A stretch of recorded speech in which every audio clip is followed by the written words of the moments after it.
Casey Stiegel reporting. Casey, thanks.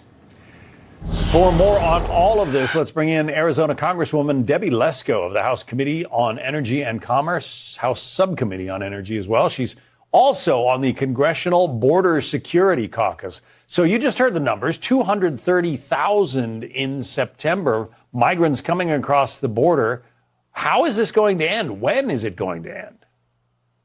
Well, Republicans have tried to end it. We passed our bill, H.R. 2, back in May of this year. Unfortunately, it's sitting in the Senate. We also tried to tie it to government funding and will continue to do that because even the New York governor and the New York City mayor are now just alarmed by the number of illegal immigrants in their city and in their state. In fact, I was just shocked that the New York governor said, you know, we need to stop the number of people coming across our border from all these different countries. Well, thank God that the Democrats are finally waking up. Too bad Biden isn't. I was going to say the Democrat in the White House doesn't seem to see it as a problem. President Biden says it's Congress's fault. Yeah, and, you know, he's wrong. I mean, they had the presidency, the Senate, and the House, and they didn't do any type of immigration reform then.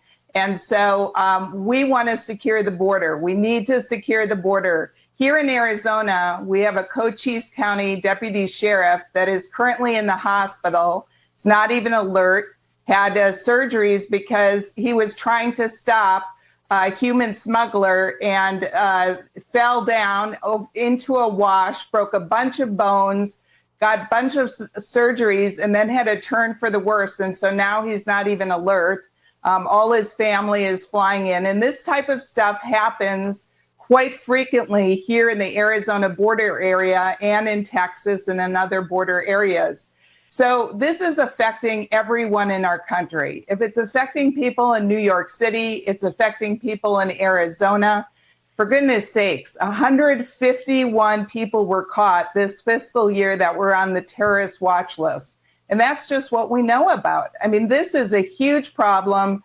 Biden needs to stop doubling down on these open border policies and actually secure the border. Republicans want to. We're going to keep pushing for it.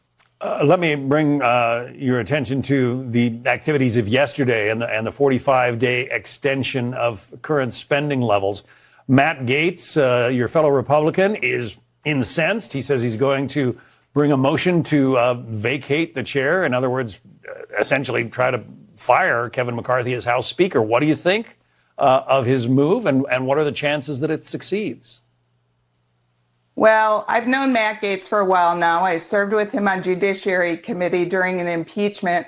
And quite frankly, Matt Gaetz likes getting on TV. And so he likes creating controversy, and he's successful on getting on TV. Matt Gaetz says that he wants to do this to the Speaker because the Speaker put something on the floor that got Democrat votes. But Matt Gaetz has seemed to have forgotten that he was one of the 21 Republicans that voted with all the Democrats on Friday to kill our bill that would have funded the government, reduced government spending, and secured the border. And so we'll see what happens. I don't know, quite frankly, where the votes are on this, but it's a sad state of affairs. Meantime, Democrat Jamal Bowman seems to be in trouble. He admits that he pulled the fire alarm in the Cannon House office building, says he was trying to open the door. He wasn't trying to delay the vote. Does that fire alarm look like a door opening mechanism to you? Well, you know, I don't know what's in his heart and what he really did. But I mean, the guy was a principal of a middle school. And I would think a principal of a middle school would know the difference between a fire alarm and a button that you push to open a door instead of pull.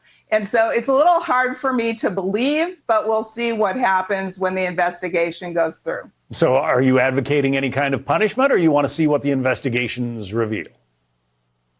I think on both sides of the aisle, before we start expelling members, we really need to investigate and come to a conclusion and find out if people are guilty or not. And then if they're guilty, then we vote to expel. So if he's guilty of trying to delay this vote, you would be willing to make that kind of a vote? Yeah, it's a felony.